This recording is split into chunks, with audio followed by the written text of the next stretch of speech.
Welcome everyone. My name's Gleeson. I'm Senior Investment Strategist from BetaShares. We're really pleased to have you here today. We're going to be talking about fixed income. It's been a really relevant topic for investors for the entirety of this year, really. It's what's mattered for fixed income markets, but also for equity markets.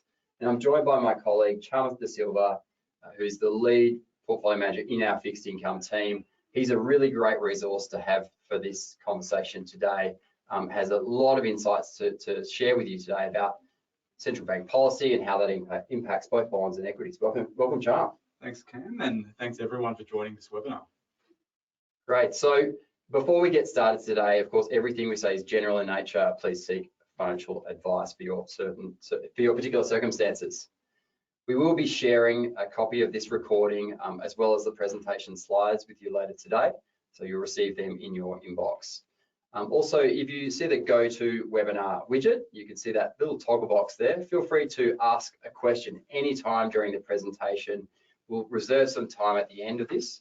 We're going to talk for about 35 minutes, have a bit of a conversation, and then try and reserve some time at the end to really get to as many questions as we can.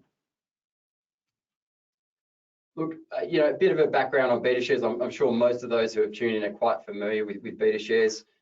We've just clocked up our 79th ETF. So we launched a fixed income ETF, in fact, today. So up to 79 ETFs.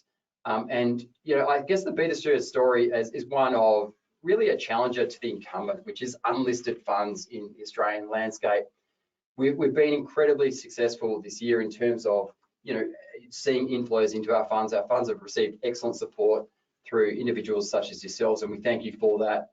We put that down to the fact that our product development, all of that sits here in Australia. We're an Australian founded business, and we're ultimately building investment products for Australians such as ourselves. One thing that may not be appreciated is the depth of our product suite and expertise in fixed income in particular. And we show a couple of statistics here just to really bring that to bear. We see here the number of ETFs in the fixed income and cash space offered by various ETF providers, and you can see that we now offer 11 ETFs in this space. But even possibly more importantly is the degree to which we've managed to really, in some senses, lead the market in terms of inflows. Clients really finding BetaShares fixed income suite, providing really, robust solutions for their products, for their clients, and we lead in terms of the FUM in this space, which some people might be surprised by that. Great, so we're going to get into an update on the macro landscape, talk about the outlook really, and Charm will lead that discussion. We'll have a bit of Q&A there, and then I'll reflect on how that might impact client portfolios and how our clients are thinking about the defensive building blocks. Charm, over to you. Thanks, Cam.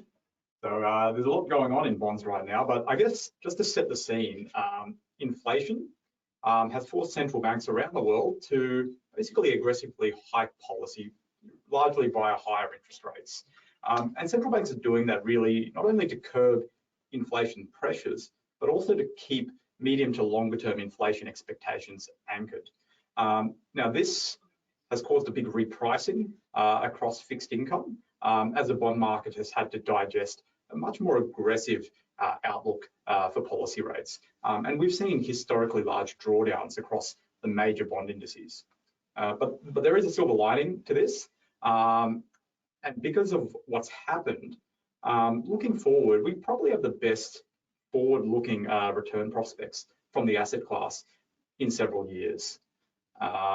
So what that really means for multi-asset portfolios is that whether you've got a CPI plus hurdle or a nominal hurdle, you can now achieve that return hurdle with a much more liquid and defensive asset allocation.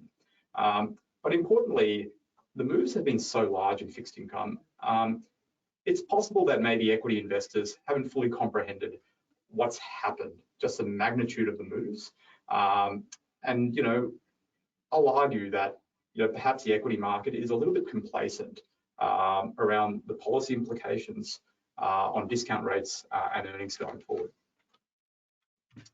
So maybe a good place to start is, I guess, what's happened in interest rates in Australia and the US this year.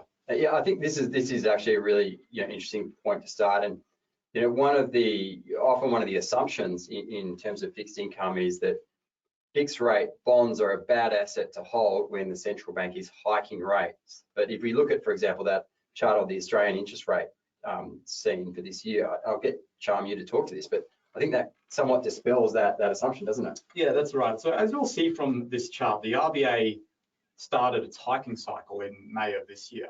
And that's continued throughout the remainder of the year. And, it's likely that we'll see further increases in the RBA cash rate over the next month or so. But the 10-year bond yield actually peaked in June. So the idea that, rate hikes are bad for bonds, it's a little bit incomplete. Rate hikes in of themselves are not bad for bonds. What's really bad for bonds is changes in expectations of rate hikes. And what I've done in this chart is show the 10-year bond yield alongside the market's pricing of the cash rate in 12 months' time. And really the best way to think about bond yields at the moment is really as a forward cash rate expectation. Yeah, that's right. You can just see how closely the light grey line, which is that forward expectation of cash rate changes, where the cash rate might be in 12 months' time, versus the orange line, how tightly they're tied in together.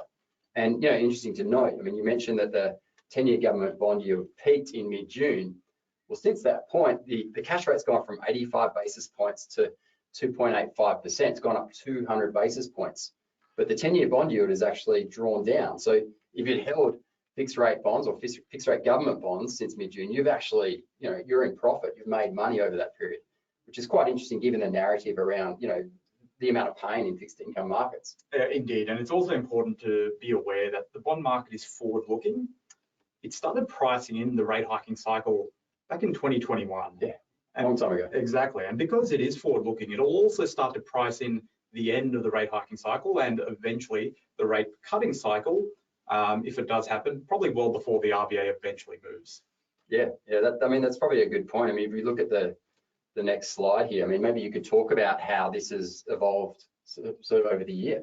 Yeah, indeed. And I think there's been not only big developments in terms of what the market's been pricing in for rates in Australia and the US, but also how the relative market pricing between Australia and the US has evolved. So cast our minds back to June when the 10-year bond yield hit its peak for the year. The market was actually pricing in a more aggressive rate hiking outlook for the RBA compared to the Fed. That's completely changed, and the market has really come around to the view that the RBA just won't be able to be as aggressive as the Fed for a number of reasons. And I guess as it stands right now, the market's pricing in a year-end cash rate of around 3%, but importantly, a terminal cash rate, or rather the peak of the RBA hiking cycle, somewhere around 3.8, 3.9% over the next 12 months. And now that's in stark contrast to the Fed, where the market's pricing in a terminal Fed funds target of closer to 5%.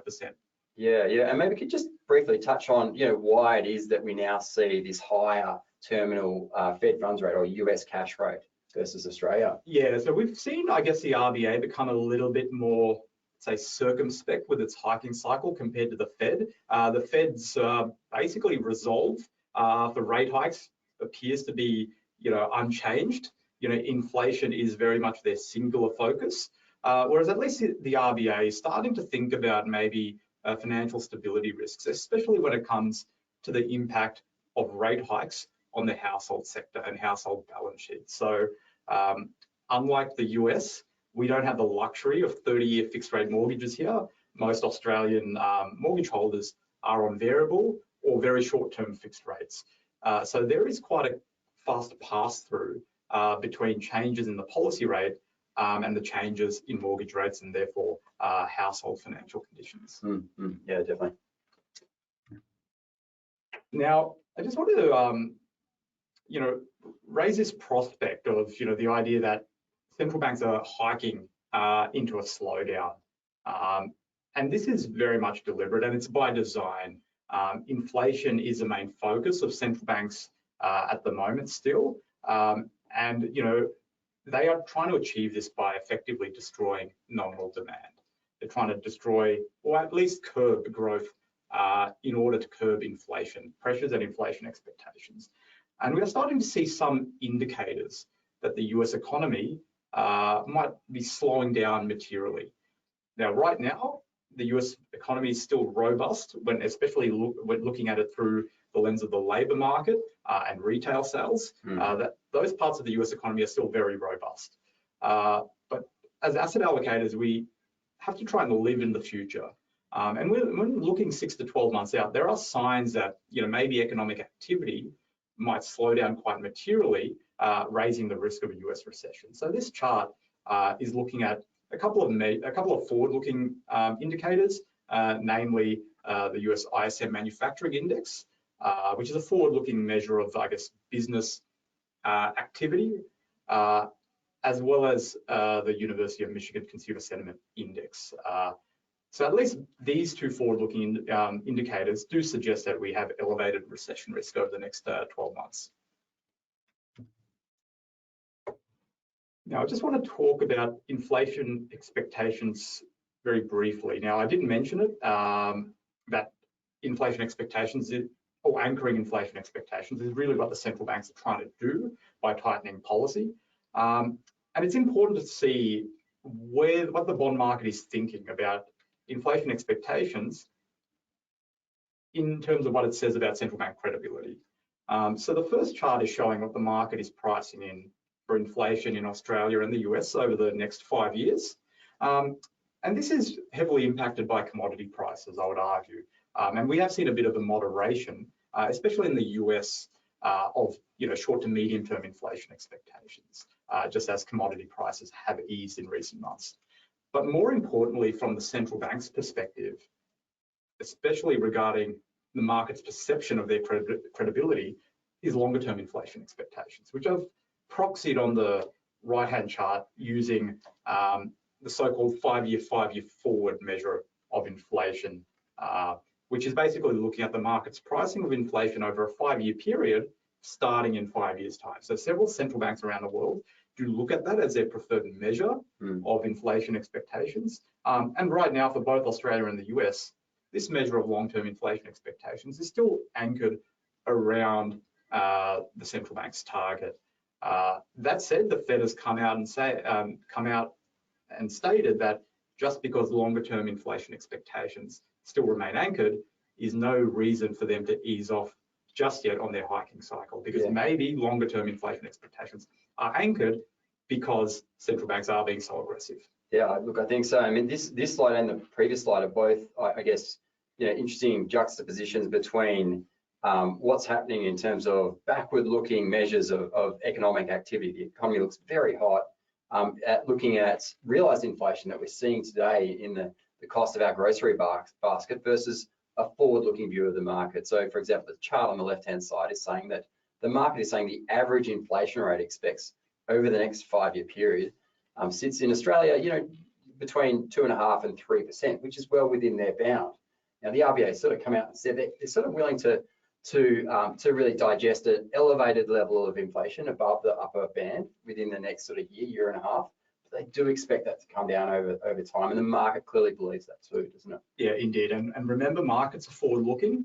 Not only do they look at what's expected for the policy rate, but they also need to look at what are the consequences of higher policy rates on both growth and inflation going forward. Yeah, no, so like before you jump in here, Chum, I think you touched on something earlier, but yeah, the mechanism for how higher cash rates in this country, in Australia, works is pretty clearly known by all. I mean, there are a lot of people with mortgages out there, and the extra burden of mortgage repayments. If you have a variable mortgage, but also, we saw a huge number of people fix their mortgage over the last couple of years. Those mortgages are typically sort of, 3 to 5 years at most in terms of the tenure. That lever of drawing money out of people's pockets through mortgage repayments has a real impact on the Australian economy in terms of destroying demand. The US is a bit different. Yeah, the US is a bit different. I'd argue it's less, let's say, bank-centered than the Australian economy in terms of how credit flows into the real economy, especially into the private sector. And the US is very heavily reliant on the function of capital markets. There's much more long-term borrowing that goes on in the US There's less variable rate or short-term borrowing in the US.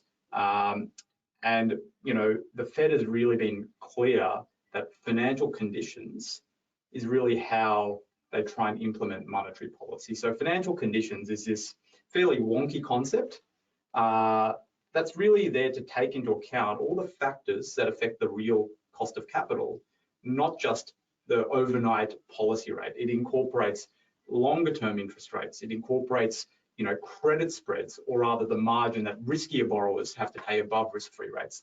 It also incorporates things like, you know, valuations on risk assets. So everything that affects the real cost of capital. And what the Fed is trying to do by tightening policy is to tighten financial conditions in order to slow down the US economy. Yeah.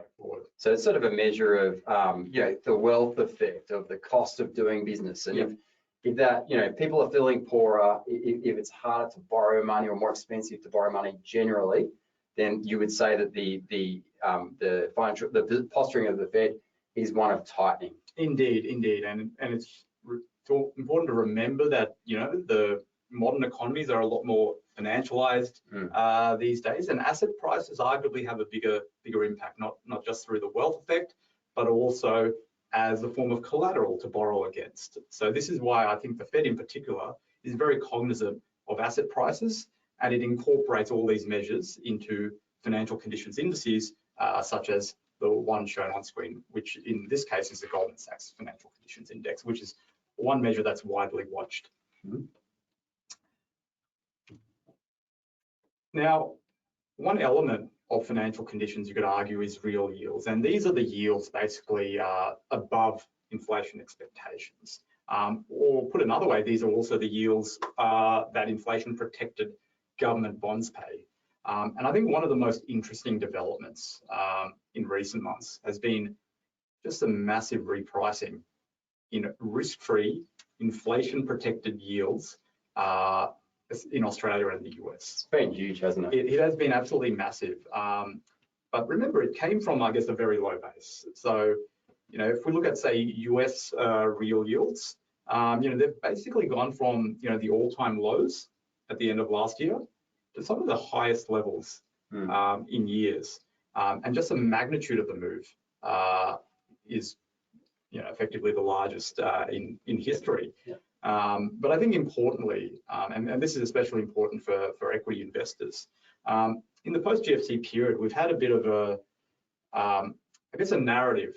Some people call it TINA, where, you know, low inflation, subdued economic growth had forced central banks to take real yields extremely low and to negative territory in several places, meaning it was very hard to meet your nominal or your real return hurdles through fixed income and other traditional defensive assets, forcing investors to take on more liquidity risk, more credit risk, or more equity risk. Yeah, it goes back to the financial conditions. We had that term, don't fight the Fed, or Exactly. The Fed put. So basically keep betting on equities, wasn't it? Indeed, indeed. And what we've seen in real yields, just the magnitude of this repricing, you know, means that we might see an unwind of that TINA narrative, because now there are reasonable alternatives to equities. You can now lock in above inflation returns on high quality government bonds or inflation protected government bonds, both in Australia and the US, across basically all maturities going forward.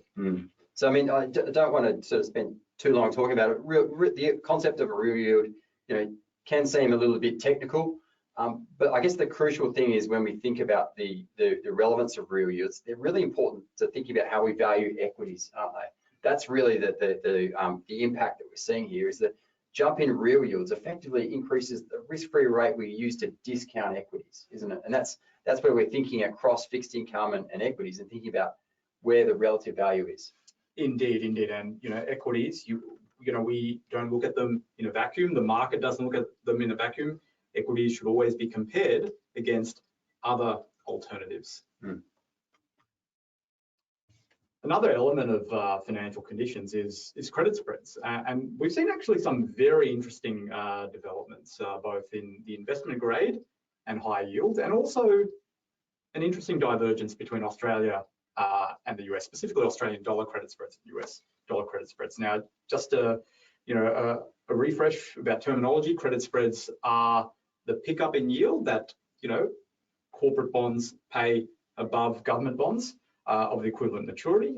And this widening in credit spreads that we've seen over the past 12 months is really a reflection of higher policy and economic uncertainty, higher interest rate volatility, and the central bank's efforts to remove liquidity from the broader financial system. And credit as an asset class is very sensitive to liquidity. But I think it is very noticeable, especially on this chart, is that Australian dollar credit spreads have seen fairly outsized widening. And that is due to a lot of technical factors. But another interesting aspect of the trends that we've seen in credit spreads is that a lot of the pain has actually been in investment grade and high quality fixed income. The grey line on this chart is looking at US high yield spreads or junk bond spreads. And the widening hasn't really been that profound, and I would argue that it's not really indicative of recessionary risks or real fear about corporate bankruptcies or defaults. So I guess my takeaway from what's been happening in the credit market is the bigger driver of moves in credit has really been fears about inflation, fears about rate hikes, less so about fears about recession or corporate earnings rolling over. And that probably feeds into how people are thinking about the equity market, how equities are priced really, as high yields almost sit between equities and high quality investment grade debt, don't they? So, indeed, and I think Cam, you might make an argument in this webinar that maybe the equity market isn't really priced in for a US recession, and I'd make the same point about the high yield credit market as well. Now, just continuing on this idea of maybe some complacency among risk assets, it has been a very volatile time for fixed income, and measures of volatility and fear and uncertainty in the bond market have been at their highest levels in the post-GFC period. In contrast, measures of equity volatility or uncertainty within the equity market have been pretty modest, all things considered. We have had a large drawdown, but the so-called fear gauge, the VIX, it's not indicating acute market stress. Looks pretty benign, doesn't it? Exactly. It is pretty benign, especially when you contrast it against what's been happening in interest rates. So it does, it is also consistent with this idea that the equity market maybe is not fully comprehending what's been happening in fixed income and what are the longer term implications of the repricing we've seen and the tightening in policy on real economic activity and corporate earnings going forward.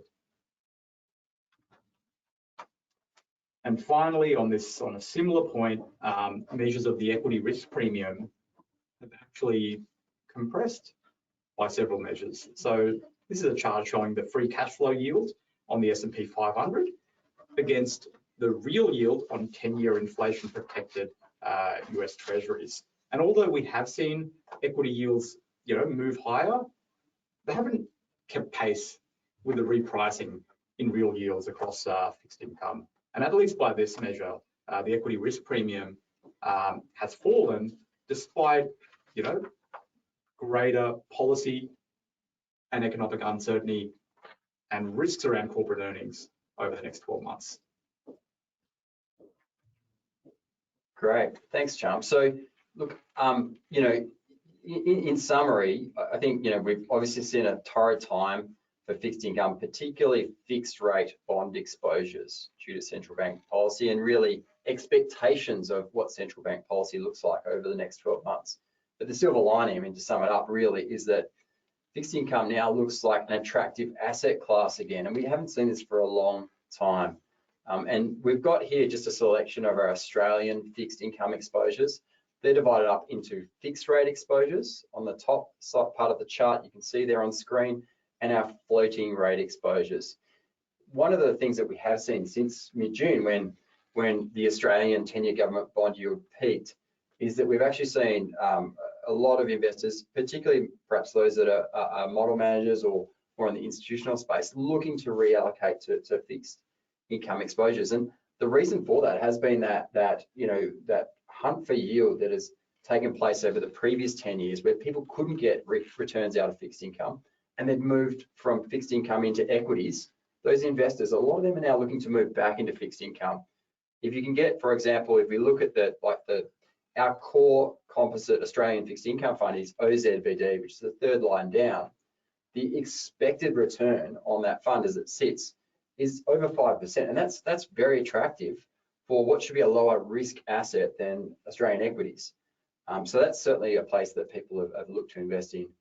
But alternatively, we've also seen a lot of interest, particularly more recently, as these cash rates have started to feed through in our floating rate products. If I look at Coupon, for example, this is a fund holding some of the most liquid, high quality credit instruments available in the Australian market.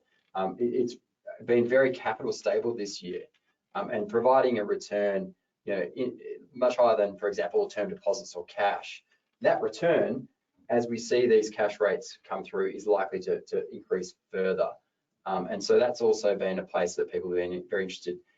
We've also, just today, we've launched a new fund, HCRED or HCRD, which is the third line down in the floating rate space. This is in fact an exposure to fixed rate corporate credit, but with the interest rate exposure hedged out. So you're purely looking to generate income through basically the credit premium. And so we think that'll be a really interesting fund, and we certainly have some investors that are looking to deploy capital there. So whether or not your view is that the RBA will continue to hike and will need to hike to more than 4%, if that's your view, you can look to the floating space, and those should do well and benefit from higher rates. But if you think the RBA is going to hike by a level up to maybe 3.5 or even up to 4%, the compensation that you can get from fixed rate bonds is quite attractive in the current market. I put this slide together really to assist advisors who had questions from clients about what's gone wrong in bonds this year. Why haven't we seen fixed rate bonds provide diversification? I hope this might be useful for you if you do have clients with those questions. We traditionally sort of think about the relationship between fixed rate bonds and equities of one of negative correlation. We're kind of happy for our equities to lose value every now and then, but if that's the case, we hope that fixed rate bonds will appreciate in price. That's the sort of the traditional view. And interesting to note, if we look at in the US what's called the 60-40 portfolio, the typical balanced portfolio in the US, it's the performance of that portfolio year to date has been the worst since the 1930s, because both bonds and equities, fixed rate bonds and equities, have sold off. Now, when you're explaining this to clients, it's actually a bit more nuanced. From a macro perspective, we can think of the relationship between bonds and equities as really, driven by the two drivers of equity market returns. So equity markets will move up and down, and the drivers really are valuation multiples. So we often think of PE multiples. Are they expanding or compressing? And the second driver is what's happening to earnings growth. Is earnings growth accelerating or decelerating? Now, clearly what we've seen this year, and Cham, you talked to it, was that as a result of central bank policy, real yields and therefore the risk-free rate that we price equities relative to has increased. And so if I can get a greater return from the risk-free asset, I'm going to demand a greater return from my equities. So if the earnings on my PE multiple is constant, I need the price of that to fall to be compensated. The movement so far this year has basically been about valuations, and those valuations needing to come down as a result of the risk-free rate. The point of holding fixed rate bonds is not really so much about that valuation multiple. It's what happens in that recessionary environment, what happens to corporate earnings. And there we typically see that investors will shift from the risky asset equities into bonds, and particularly high quality government bonds. So we see that shift of capital, but also in that recessionary environment, we often see that the peak of that hiking cycle has been hit, and the market looks forward in bonds, and it's looking through to the central banks reducing cash rates. So that's another positive for bonds. And that's really what we're talking to in terms of the relationship between bonds and equities. Yeah, and Cam, I'll just add that bonds matter for equities not only through the valuation channel, but also even through the earnings channel. The much higher interest rates, the tighter policy, will lead to higher debt servicing costs for corporates, which will weigh on their bottom lines. Also, the tighter financial conditions throughout the real economy should also weigh on consumer spending and also corporate revenues. So that'll weigh on the top line. So, yeah, not only is there, I guess, a simultaneous effect on the valuation side, but there's arguably also a lagged effect from the higher interest rates and higher bond yields on earnings going forward. Absolutely. So this is a chart we put together really to break down where we've seen an equity market drawdown, and we've used the United States here. So these are periods where you see the grey and the orange drawing down.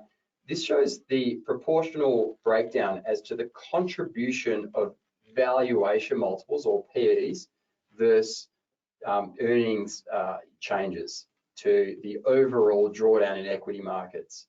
Now, it's quite interesting to note those grey bars throughout are US recessions, and this goes back to 1990. Typically, in a recession, we see that corporate earnings start to fall away, and this causes a large degree of the sell-off in equity. So that the proportion of the overall sell-off shown in grey, that's obviously a large contributor over those periods. Interesting to note what we've seen so far this year, if we go to the very right-hand side of that chart, is the sell-off that we're seeing, which is to date about 17% in the US market. Feels pretty substantial. It's been very, felt kind of volatile, but the entire sell-off we've seen year to date really has been a blowout or a compression in price to earnings ratios. And in fact, corporate earnings in the States and in Australia have been very strong. So we've got this dichotomy between earnings growth being really strong and that valuation sell-off. And I guess the point isn't what's happened to date, but what happens next. And here we see the periods of corporate earnings drawdowns from the last 20 years shown in blue. So this shows that, for example, in the GFC, corporate earnings in the US fell by 40%. Now, the orange bars show the performance of a basket of US government bonds. And what's interesting to note is the fact that we see that negative correlation. We see that high quality government bonds in a period of corporate earnings collapsing, those government bonds, they outperform, they produce positive performance. It's almost not surprising that year to date, as I said, corporate earnings have been really strong. I mean, they may have peaked in about June, but still, a good year for corporate earnings. Almost understandably a bad year, and it has been a very bad year for government bonds. I guess the question is, again, not what's happening year to date, but what happens next, given the impacts of central bank policy.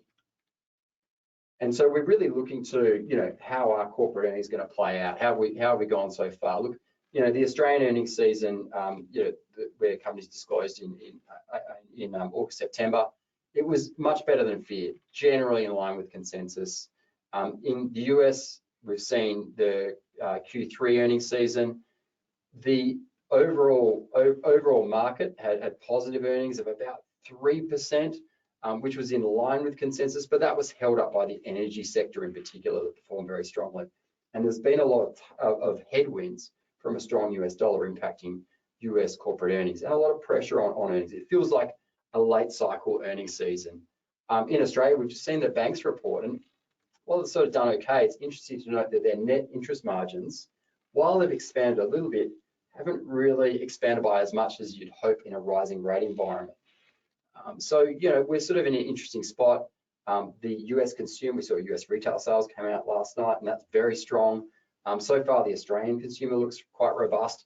We've got this tussle between whether or not central banks can, crimp demand and we see a soft landing, or is that going to impact corporate profits? And Dave Bassanese, our chief economist, shows an interesting chart.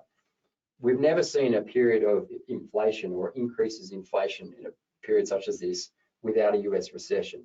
So I'm not necessarily saying that we will enter into a deep recession, but you'd have to say there's a significant risk of recession. what's clear is that equities are not pricing in a recession. In the US, the earnings growth for next year is expected to be around about 9%. So the US equities priced off a P ratio of around about 18, which is relatively expensive just in isolation, but that's baking in nearly 10% earnings growth. Yeah, and then you've got to add, 5% interest rates alongside that. That P ratio of 18 doesn't look so cheap. Yeah. So look, this time might be different. We may not have a recession, but on the balance of probabilities, there's substantial downside risk in equities there.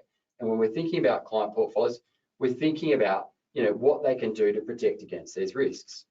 So just briefly, one thing I do want to touch on is just the use of active managers in portfolios. People often look to active management in times of uncertainty, and there's a really interesting dynamic in fixed income markets and active managers. And this is just a chart from SPIVA, which is S&P's Index First Active surveys, and they show the relative performance of active managers in this country in bond funds versus the broad benchmark. And this is the cumulative performance over this period. Basically what it shows is when those two blue lines are falling, that means that on a relative basis, active managers are underperforming. When the blue lines are rising, it means they're outperforming. The grey bars that we've shaded there are periods of the Australian equity market drawing down by 10% or more. Now, I would argue the last thing you want to see from the defensive side of your portfolio is underperformance when equities are falling. It's there to provide diversification, and clearly it's not. And the question is why? Active managers will often say that they produce outperformance in fixed income through security selection, fundamental analysis of bond issuers, understanding the creditworthiness of those issuers. Well, I think this chart somewhat, disproves that. This shows on the left-hand side the performance of 3 corporate bonds with basically the same maturity, the same credit rating, very similar coupons, but from 3 completely different issuers: McDonald's, Verizon, and Coles. The dispersion in the returns of these corporate bonds is very low. On the right-hand side, we see the stock price performance, a lot more dispersion. Now, if you're an active manager, and Charm, obviously you're working in portfolio management in this space, dispersion is really important, right? Yeah, I mean, dispersion, gives you the basis for outperformance, for delivering alpha. So if there's not much dispersion between the securities in your universe, there's not enough alpha potential to work with. That's right, yeah. So with fixed income managers, look, it's difficult to select individual corporate bonds and produce outperformance. Often they have a very narrow range in which they can vary the duration or interest rate exposure.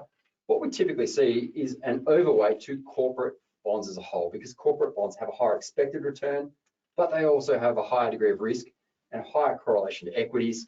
So when building your portfolios, it's important to be cognizant of that. This really briefly shows a snapshot of our fixed income product suite, and we show that really with across 2 metrics, which are the degree of interest rate risk of each of the funds shown in orange there, and the degree of credit risk or credit premium that particular funds are exposed to. If we were to go across the bottom axis there, what we see are a range of what I describe as floating rate exposures at different levels of risk. So AAA is basically an ETF that just holds cash in bank accounts. So it should be very, very low, obviously, credit risk, and it is a floating rate exposure. Coupon out to HCRED, which we've just launched that now, which is that interest rate hedged exposure to corporate bonds and hybrids. And really, when you're building your portfolio, each client, might be different, and I guess the aims for that client might very much depend on what else they hold in their portfolio. If they hold a very large allocation to equities, focusing on equity diversification might be the key. If they are, for example, a client who's entering towards retirement, they may have less equities, and focusing on inflation protection or beating inflation might be more important. Now, we work with a whole range of clients, and I just wanted to illustrate briefly how we an example of a client who came to us and was looking to edit their, adjust their portfolio. We worked with them on some changes, including increasing the degree that which they had liquid assets in their portfolio. They were very passionate about a particular mortgage fund, which provides Australia exposure really indirectly to Australian property. Hybrids are another way to get that exposure, just to reframe the way that this portfolio was working and to reduce some of the illiquidity risk. But we also looked at some of the funds that were used in their portfolio, and one was a credit income fund. And I just thought I'd just briefly show the performance of that active manager. And this is sort of quite telling in terms of, in a low return environment like fixed income, why it can make sense to focus on, very liquid, low cost, really low traded exposures. In Australia, there's been a growth in basically a form of fixed income investments that you might call cash plus. So funds that are designed to provide capital stable returns greater than cash. And there are 3 very successful funds that are amongst the biggest fixed income funds in Australia that for a long period of time post GFC had done quite well in terms of raising funds under management, also beating cash. And we can see that the performance of those funds shown in grey and dark grey and light grey and light orange there, up to COVID was in fact, exactly what people wanted. The way to really look at fixed income is to see how it performs in tough times.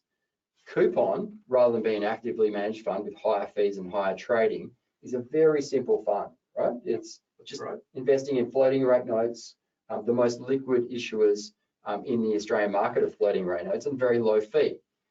And it's just interesting to note how this fund, which is shown in the thicker orange bar there, performs relative to those active managers in tougher times. And we see that again in the last few months, where Coupon's drawdown year to date, maximum was -1%, and that's back to positive, whereas some of the performance of these active managers, they've come unstuck somewhat in this environment, haven't they? Indeed, and despite having a lot more levers to pull, these active funds were still unable to beat a simple index of senior Australian bank FRNs, nor were they able to manage drawdowns any better than a portfolio of senior Australian bank FRNs. Yeah, so it's always worth considering, assets in your portfolio, particularly after the sort of regime change that we've had this year in fixed income. And we're always, welcoming conversations about this to sort of, look at what could be done differently in client portfolios. Yeah, so I guess, coming back to the silver lining, investors with multi-asset portfolios now have a golden opportunity, we'd argue, to fortify their portfolios, to make them more defensive, to make them more liquid, regardless if your preferred flavour of defensive assets is cash, high quality fixed rate bonds, or high quality floating rate notes. There's a supportive backdrop for defensive assets, and central banks have effectively made defensive assets arguably more attractive than growth assets by both raising the forward-looking rate of return on defensive assets, but also making the outlook for corporate earnings more challenging. The derating in equities has arguably not even matched the repricing in high quality risk-free securities. Even more so when you add in the widening in credit spreads on top of that. And although we are starting to see signs that forward earnings expectations in the US are moderating, they're still at odds with, I guess, historical recessions, which have typically led to an earnings recession as well. Great. So I was just getting questions up there. So we've had some questions come through. Excuse me while I go off screen to read these. So Cham, maybe just start with you. The question came in about what are your thoughts about short duration or floating rate bond funds versus long duration exposures over the next, say, 6 to 18 months? How do you see that playing out? Okay, so obviously everyone has a different need for duration depending on their strategic asset allocation, their tolerance for mark-to-market volatility, their investment horizon, their need for liquidity, all that.